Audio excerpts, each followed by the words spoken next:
शादी एक बहुत ही पवित्र रिश्ता होता है।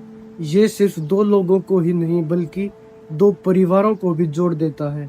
और ये एक ऐसा पड़ाव है जिसमें आप अपने पार्टनर को वचन देते हो कि आप उनके हर दुख, सुख और दर्द में उनका साथ निभाओगे, उन्हें समझोगे, उनसे प्यार करोगे और उन्हें रिस्पेक्ट दोगे। लेकिन आज हम जिस केस के बारे में बात करने जा रहे हैं, ये इस शादी के नजरिए से बिल्कुल ही उल्टा है। इस केस में कुछ ऐसा हुआ था कि a wife killed yet another husband.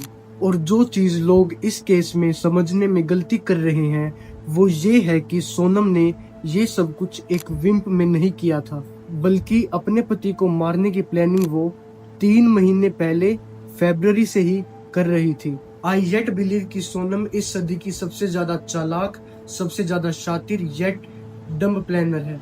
और आगे आपको ये सब क्लियर भी हो जाएगा। लेकिन how did she do everything? Honestly ये एक ऐसा केस है जहां जब जब आपको लगेगा कि आप सच के बहुत करीब हो, तभी एक नया सच उभर कर आ जाएगा जो कि पिछले सच को झुठला देगा। इसलिए इस वीडियो को पूरा देखिएगा, जिससे मेरी कोशिश इस वीडियो को डिटेल्ड वे में आप तक पहुंचाने की सफल हो सके। आप सभी का स्वागत है एक और नए केस में। मेरा नाम है मोहित हुड्डा और आप देख रहे हैं ट्रू साइड। 29 साल का राजा रघुवंशी इंदौर के शाहकर नगर में अपनी फैमिली के साथ रहता था। उसके अलावा उसके दो भाई हैं, सचिन और विपिन, जो कि दोनों ही उम्र में उससे बड़े हैं और शादीशुदा हैं। राजा अपना फैमिली बिजनेस रघुवंशी ट्रांसपोर्ट संभालता था। ये बिजनेस स्कूल्स और कोचिंग इंस्टीट्यूट्स को रेंट पे बसेस प्रोवाइड करते थे। जितना मैंने इस केस को स्टडी करके जाना है, उससे ये बात तो पूरी तरह क्लियर हो जाती है कि राजा एक बहुत ही रिस्पॉन्सिबल आदमी था। वो अपने पेरेंट्स के प्रति बहुत ही ज्यादा ओबीडिएंट था और वो अपनी फैमिली का बहुत ज्यादा ध्यान रखता था। वो अपनी फैमिली की हर बात मानता था। इसीलिए जब उसके पेरेंट्स ने उसे कहा था कि हम तुम्हारे लिए रिश्ता ढूंढेंगे, तुम्हारे लिए लड़की ढूंढेंगे, तो वो बिना कुछ बोले चुपचाप उनकी बात मान गया था। राजा और 24 इयर्स ओल्ड सोनम की मुलाकात एक मैट्रिमोनियल डायरेक्टरी के थ्रू लास्ट ईयर अक्टूबर में हुई थी। इस डायरेक्टरी में सब फैमिलीज जो कि एक पर्टिकुलर कम्युनिटी से बिलोंग करते हैं, वो आपस में अपने बच्चों के लिए रिश्ता ढूंढने के लिए नाम और डिटेल्स रजिस्टर करते हैं। एंड दिस इज हाउ उन्हें एक दूसरे की फैमिलीज के बारे में पता चला था। दोनों ही परिवारों को इन दोनों बच्चों की प्रोफाइल काफी ज्यादा पसंद आई थी और इसीलिए उन्होंने आगे बात बढ़ाने का डिसीजन लिया था। राजा की ही तरह सोनम भी इंदौर में ही रहती थी और वो भी अपने फैमिली बिजनेस में ही काम करा करती थी। उसके फादर देवी सिंह एक प्लाईवुड फैक्ट्री के ओनर हैं, जिनके अकाउंट्स, बिलिंग एटसेट्रा सोनम ही सुपरवाइज करती थी। So both the families were financially okay and strong. दोनों एक ही कम्युनिटी के थे और दोनों की उम्र भी काफी ज्यादा सही थी, इसलिए उनकी शादी की बात यहाँ पर होनी शुरू हो गई थी। यहाँ पर एक बात नोट करने की है कि जब राजा ने शुरुआत में सोनम से बात करी थी तो उसको उससे ऐसी वाइब्स आई थी कि जैसे maybe she is not interested in her marriage.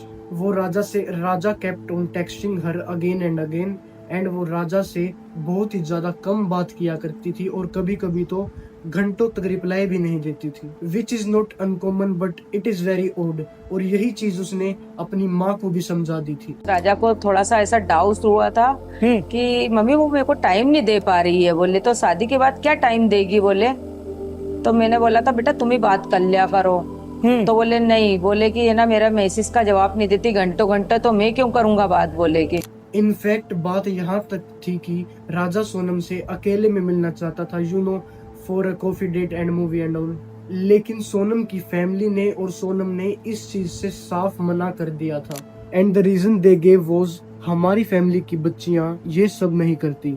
Basically they did not want them to meet alone. तो हमने एक बार फोन लगाया था उनकी मम्मी को कि राजा बोल रहा है कि मेरे को सोनम से मिलना है अकेले में, मेरे को पिक्चर देखने जाना है, मेरे को घूमना है। तो उनकी मम्मी ने मना कर दिया था कि हमारे यहाँ की बच्चियों ने ऐसी नहीं है, हमारे यहाँ थोड़ी सख्ती है। बोले उसके पापा को ये चीज पसंद नहीं है। बोले लेकिन आखिर क्यों वो उन दोनों को अकेले में मिलना नहीं देना चाहते थे? ऐसा क्या डर था उनको कि ये लोग अगर अकेले में मिलेंगे तो ऐसा क्या हो जाएगा? एक इंटरव्यू में राजा की मोम ने ये भी कहा कि जब उन्हें पता चला कि सोनम उसके बेटे राजा से बहुत ही ज्यादा कम बात करती थी, तब उन्हें लगा कि ये शायद थोड़ा ज्यादा हो रहा है। एक तो तुम लोग मिल भी नहीं रहे हो और ऊपर से तुम मेरे बेटे से ज्यादा बात भी नहीं कर रही हो। तो उन्होंने सोनम से अकेले में बात करी और उससे कहा कि अगर तुम मेरे बेटे को अकेले में टाइम दोगी और उससे बात करोगी तो उसे भी थोड़ा अच्छा लगेगा। और फिर इसके बाद सोनम ने उसकी माँ की बात मानी भी, वो चाहे दिखावे के लिए या फिर किसी भी रीजन के लिए, पर पहले से ज्यादा राजा को टाइम देने लगी थी। एंड हाई इनसाइड में भी उसकी फैमिली को लग रहा होगा कि इस बारे में राजा और सोनम को खुद ही डिटेल में बात कर लेनी चाहिए थी, as they both were adults. क्या पता सोनम अनजाने में ही और कुछ ऐसा हिंट दे देती जिससे राजा सर्टेन हो जाता कि शायद वो कुछ छुपा रही है, और मे भी वो इस रिश्ते को आगे बढ़ाने से पहले और डेप्थ में सोचता। बट अनफॉर्चुनेटली ऐसा कुछ भी नहीं हुआ था। 11 मई 2025 को राजा और सोनम की शादी बड़े धूमधाम से हुई थी। एंड शायद आप में से कुछ लोगों ने इंस्टा फीड में उनके रिलेटिव के थ्रू शेयर की गई रील्स को भी देखा होगा, where everything just looks normal. लेकिन इस वेडिंग के एक हफ्ते बाद से ही सोनम राजा से हनीमून पर जाने की जिद करने लगी थी। हाउएवर राजा इतनी जल्दी हनीमून पर जाने के लिए कुछ ज्यादा कीन नहीं था। He was in no hurry. आखिरकार शादी हुए अभी बस 4 से 6 दिन ही तो हुए थे, बट सोनम बार बार मेघालय जाने के लिए कहने लगी। And she even booked the tickets in advance without telling Raja. Now ये चीज राजा के लिए थोड़ी सेटबैक वाली थी, क्योंकि उसने उससे बिना पूछे इस सभी चीजों का इंतजाम कर दिया था। और यही चीज जब राजा ने अपनी माँ को बताई थी कि सोनम ने टिकट्स बुक कर दी हैं, तो राजा की माँ ने उन्हें कहा कि अब जब सब कुछ बुक हो ही गया है तो तुम लोग चले ही जाओ हनीमून पर। On top of this Sonam ने अपनी सास से ये भी कहा था कि वो गुवाहाटी के कामाख्या देवी टेम्पल जाना चाहती है, इसलिए भी राजा की मोम ने उन्हें वहां जाने से मना नहीं करा। ऑल्सो वेरी इम्पोर्टेंट, राजा ने अपनी माँ को ये भी बताया था कि सोनम ने मेघालय से इंदौर की रिटर्न टिकट अभी बुक नहीं की थी, but she did told him के 6-7 दिनों में वो वापस लौट आएंगे। ये टाइनी डिटेल जो है is going to be huge later in this case. Sonam ने टिकट कराई और लौटने की टिकट नहीं कराई। हाँ, लौटने की टिकट नहीं कराई, क्योंकि जाने की टिकट कराई ना तो राजा ने मेरे को बता दिया, मम्मी वो सोनम ने टिकट करा लिया मेरी, और मेरे को परसों के रोज निकलना है। तो मैंने कहा बेटा इतने जल्दी?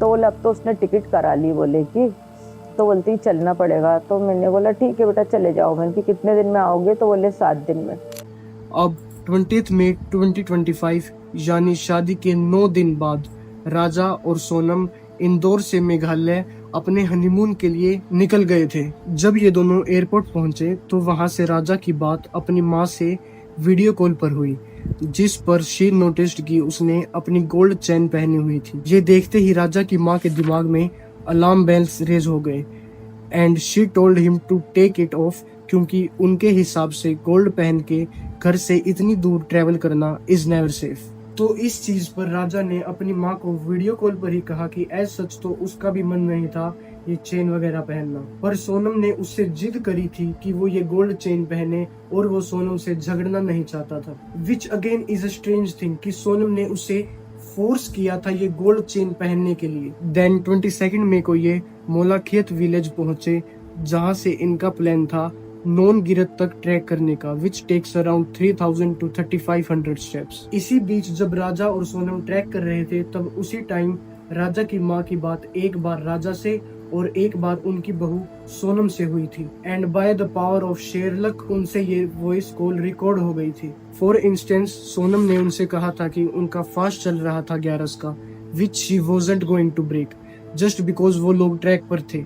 इसके अलावा उनकी बात हुई अबाउट सीइंग द वाटरफॉल, जो कि ट्रैक पूरा करने पर उन्हें दिखता। और आज तो उपास होगा फिर? मेरा तो उपास है ना, मेरे को 2-3 बार बोल दिया। हाँ। मैं घूमने के चक्कर में अपनी 11 थोड़ी तोड़ूंगी। हाँ, तो कहीं दूध लस्सी जो भी मिल रहा हो उपास का सामान वो खा लो। अब पहले ऊपर तो चढ़े, जंगल में है, यहाँ से आप कुछ मिलेगा। वो अंदर, वो पहाड़ के अंदर मना करी थी मैंने, तो सुनते नहीं है। हाँ, चलो वही तो फिर वहाँ क्या देखने पहुँच गए तुम? झरना देखने गए थे, हाँ, बड़ा वाला। हाँ, नीचे से नहीं तो हालत खराब हो गई। कुछ नहीं हुआ। कुछ खाने का मिला कि नहीं मिला? केले खा रहा हूँ, अभी हाल पहुँचा हूँ, हम यहाँ से निकलूंगा। ओ, खा लो। कराया नेट नहीं चल रहा। नेट में चल रहा है। अरे नेट नहीं चल रहा, नेट चालू हुआ नहीं करूँगा। नेट नहीं चल रहा आपको। अब कितने दिन बचे तेरे? 2 दिन और? 2 दिन और बचे। देन अगले दिन 23 मई को दोनों ने शिप्रा गेस्ट हाउस से चेकआउट किया। In the morning around 5:30 AM यहाँ से ये लोग चेरापूंजी के लिए निकल गए थे इन अ रेंटेड स्कूटर। अब सुबह 10 बजे करीब एक लोकल गाइड ने इन दोनों को 3 और लोगों के साथ देखा था एंड दैट वाज इट। अब इस दिन यानी 23 मई से ना ही राजा की और ना ही सोनम की बात अपने घर वालों से हो पाई थी। इनिशियली राजा की फैमिली को ये लगा था कि क्योंकि ये लोग राजा की फैमिली से ही ज्यादा बात कर रहे थे तो इनिशियली उनको ये लगा था कि शायद जंगल में होने की वजह से वहां पर नेटवर्क नहीं होगा and that is the reason they are not able to reach out to them. पर जैसे जैसे समय आगे बढ़ता गया they started to panic a lot. Now जब राजा की फैमिली कुछ दिनों तक उनसे कांटेक्ट नहीं कर पाए थे तो उन्हें समझ आ गया था कि कुछ ना कुछ तो गड़बड़ी है, इसीलिए they filed a missing person report.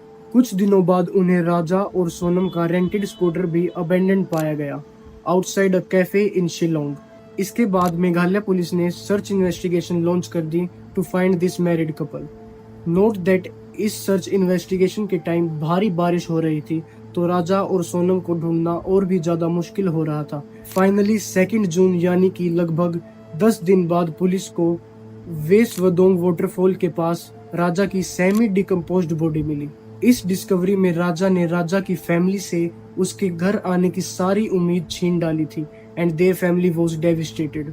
I also want to mention this thing कि जब राजा और सोनम लापता थे पहले तो उन दोनों के भाई 26 मई को शिलोंग पहुंचे थे to find them and then वहां पर भी उन्होंने मिसिंग कंप्लेंट फाइल की थी और पुलिस वालों की मदद ली थी। इसी दौरान ये केस बहुत ही ज्यादा वायरल या फिर काफी ज्यादा पॉपुलर होने लग गया था मीडिया में एंड इसी वजह से क्योंकि इस केस पर बहुत सारी नजरें थी इसी वजह से बहुत सारी थ्योरीज भी आने लगी थी एंड उन्हीं थ्योरीज की वजह से people started to blame the state and the people of Meghalaya. Raja के भाई विपिन ने मीडिया से ये तक बोल दिया था कि उसने शिलोंग के क्रिमिनल गैंग्स के बारे में काफी कुछ सुना है जो कि मेल टूरिस्ट को टारगेट करके उनकी फीमेल पार्टनर्स और कंपेनियंस को किडनैप कर लेते हैं एंड क्योंकि राजा की गोल्ड चेन और गोल्ड रिंग्स मिसिंग थी that is why there family was completely convinced कि ये सब कुछ मेघालय के लोगों ने ही किया है and their family demanded a CBI probe. Raja की बॉडी जब पुलिस को मिली थी तो फर्दर सर्च के बाद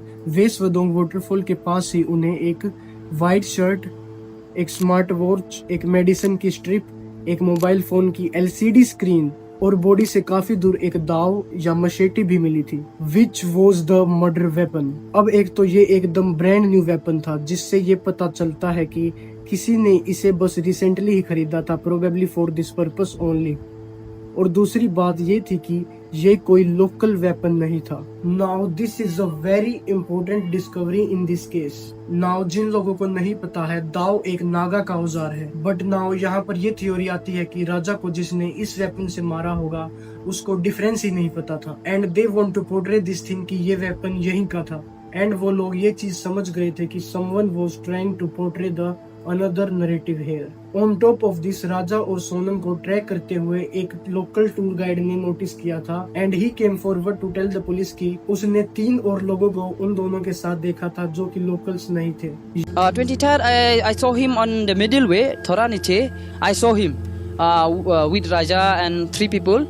He go together and Sonam Rakhuvanshi he came behind. ये तीनों लोग थे विशाल चौहान, आनंद कुर्मी और Akash Rajput. Since they all belong to north India तो ये पांचों आपस में हिंदी में बात कर रहे थे विच इज वाई जो लोकल गाइड था उसे इनकी कन्वर्सेशन कुछ ज्यादा खास समझ नहीं आ रही थी। So the investigation was going on. सभी लोग सोनम को ढूंढने में लगे हुए थे और इसी दौरान जब राजा और सोनम की फैमिली ग्रीफ में लॉस को डील कर रहे थे तब उनके घर में 9 जून को सुबह करीब 1:30 बजे एक कॉल आया and guess what, it was Sonam on the other end. Sonam की आवाज सुनने पर obviously their families was relieved.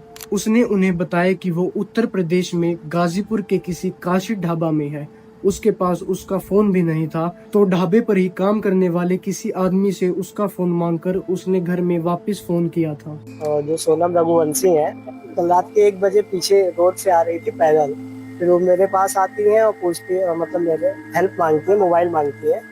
हम पूछते क्या हुआ आपका मोबाइल, बोलती है मेरा मोबाइल चोरी हो गया है और थोड़ा अर्जेंट है, आप बात करा दीजिए। कुछ देर ही बात करती, फिर वो बहुत ज्यादा भावुक होकर रोने लगती है। मैं उन्हीं के पास आके पूछा दीदी आपके साथ क्या हुआ, तो कुछ बताएंगे। तो वही बता रही थी कि मई में मेरा शादी हुआ था, गए थे घूमने मेघालय, बीच रास्ते में मतलब गहना चोरी करते टाइम उनके पति मतलब बचाव करते, उसी टाइम उनके पति को मार दिया जाता है। तो उन्होंने बताया उसके बाद वो बेहोश, फिर यहाँ पे कैसे आए ऐसा कुछ नहीं, उनको ये भी नहीं पता कैसे आए। जी नहीं। नाउ इस एक फोन कॉल से इतने सारे क्वेश्चंस खड़े होते हैं। सोनम हनीमून के लिए मेघालय गई थी तो वो यूपी से कॉल कैसे कर रही थी और वो इतने दिनों तक कहां पर थी? सोनम वॉज अलाइव, वो राजा के मर्डर में एक सोल विटनेस बन सकती थी। वो फाइनली राजा के किलर्स को आइडेंटिफाई करके खुद बता के अपने हस्बैंड को, अपने लेट हस्बैंड को जस्टिस दिला सकती थी। बट यहाँ से इस केस ने एक अलग ही टर्न ले लिया था जिसके लिए नो वन वॉज रेडी। कुछ लोग यहाँ पर ऐसे थे जो कि ऑलरेडी सोनम पर शक करने लगे थे और फिर उसका एक अलग शहर में क्राइम सीन से इतनी दूर मिलना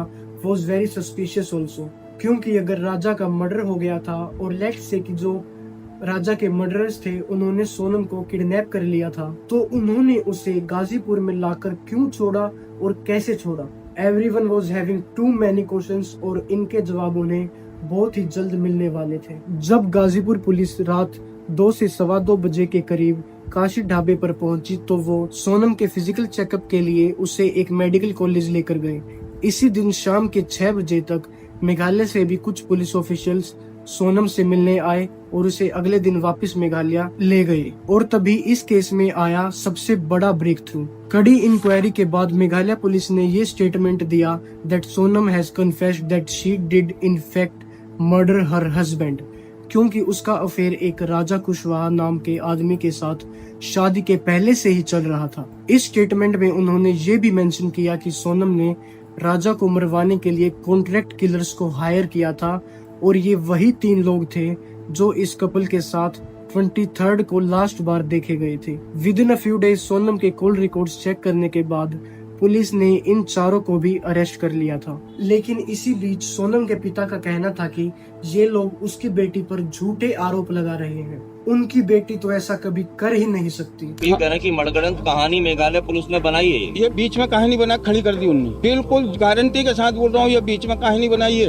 और सीबीआई जांच होने दो, आप सीबीआई जांच होगी तो पूरा थाना जेल में जाके बैठेगा। 100% मेरी बच्ची बेगुनाह है, मेरे को पूरा 100% विश्वास है मेरी बच्ची ऐसी हरकत नहीं कर सकती है। बट लेटर ऑन सोनम के भाई गोविंद ने मीडिया के सामने ये एक्सेप्ट किया था कि ही वॉज 100% श्योर कि उसकी बहन इस मर्डर की असली गुनहगार है। ही ऑल्सो सेड दैट इतना कुछ होने के बाद उसकी फैमिली अब सोनम से कोई भी रिश्ता नहीं रखना चाहती है and that he wants to fight the case against her own sister. जो सबूत मिल रहे हैं उसी हिसाब से उसी ने ये काम करा है और करवाया गया है। उस लड़की की जगह पे मैं इस परिवार का हिस्सा हूँ, उससे रिश्ता हमने तोड़ दिया है और इस परिवार का हिस्सा मैं हूँ और आज से सभी चीजें मैं करूंगा उसके खिलाफ, क्योंकि राजा मेरा बहुत प्रिय है। बल्कि वो राजा के घर भी गया था उनकी फैमिली से माफी मांगने के लिए और उनका दर्द बांटने के लिए। राजा रघुवंशी के भाई विपिन ने ये क्लेम किया था कि someone close to Sonam's family told him कि उसकी मां ने राज कुशवाहा से उसके रिश्ते के लिए साफ मना कर दिया था because she was against intercaste marriage।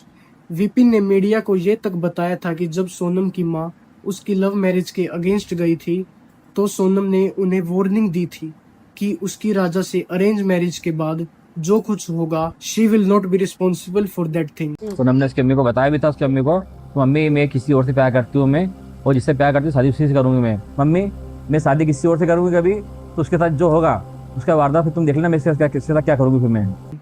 Police को बाद में इन दोनों के कॉल लॉग्स चेक करके पता चला कि 11 मई की रात यानी शादी के सिर्फ 5 दिन बाद ही इन्होंने पूरे 6 घंटे तक फोन पे बात करी थी between 9 PM to 3 AM in the morning. Police का मानना है कि इनका राजा रघुवंशी को मारने का फाइनल प्लान पूरी डिटेल में इसी फोन कॉल के दौरान बना था, वो भी तब जब सोनम राजा के घर में ही रह रही थी। बस फिर राज कुशवाहा ने अपने 3 दोस्तों से इंदौर के किसी कैफे में ये डिटेल्स शेयर करी और उन्हें मेघालय भेज दिया था। जब ये सभी लोग including Raja and Sonam Meghalaya में थे तो सोनम पूरे टाइम इनके साथ टच में थी using a second SIM card there. Track के दौरान सो ऑन 23rd में ये तीनों लोग राजा से भी मिले थे, वेयर दे टोल्ड हिम कि ये तीनों भी यहाँ टूरिस्ट ही थे। बाद में इन तीनों ने उन दोनों को ये कन्विंस कर दिया था कि हमें टूर गाइड की सर्विस लेने की कोई जरूरत नहीं थी, और उसके बाद सोनम राजा को लेकर वेसवदोंग वाटरफॉल के रास्ते पर निकल पड़ी थी, जहां पर वो तीनों आदमी उसका वेट कर रहे थे। When Sonam reached there with Raja, they attacked him immediately. Killers ने पूछताछ के दौरान ये भी रिवील किया कि सोनम पूरे टाइम क्राइम सीन पर मौजूद थी। She shouted, "Kill him, मारो उसे", और वो देखती रही एंड तक, making sure that her husband was murdered. Raja को मारने के बाद चारों ने उसके एक एक लिम्ब को पकड़कर उसे नीचे वाटरफॉल में फेंक दिया था, और उसे फेंकने से पहले उन चारों ने उसकी बॉडी से गोल्ड चेन और गोल्ड रिंग्स निकाल ली थी ताकि ये चोरी का मामला लगे। मर्डर के बाद सोनम ने शिलोंग से गुवाहाटी तक कैब ली, जिसके बाद वो ट्रेन से वापस अपने होम टाउन इंदौर पहुंची। इंदौर में वो एक रात राज कुशवाहा के थ्रू बुक किए गए किसी होटल में रुकी और अगले दिन कैब से फतेहपुर निकल गई थी, जहां वो राज के साथ एक फ्लैट में रुकी। फाइनली 9 जून को वो वाराणसी हाईवे पर पड़ने वाले काशी ढाबा में रुकी, जहां से उसने अपने घर पर फोन करा था। ये केस आप सभी लोगों को सुनने में जितना इजी लग रहा होगा, ये केस उतना इजी नहीं है। This is a very complicated case, और इसी वजह से इसके बारे में मीडिया में इतनी बात हो रही है। आपका इस केस को लेकर क्या नजरिया है, प्लीज कमेंट करके जरूर बताइएगा। और अगर आपको हमारी ये वीडियो अच्छी लगी तो हमारी ये क्राइम प्लेलिस्ट जाकर जरूर देखिएगा, जिसमें ऐसे ही कई सारे सच्चे किस्से हैं और आगे भी इसी तरह आते रहेंगे। And don't forget to subscribe our channel, and I will see you guys very very soon.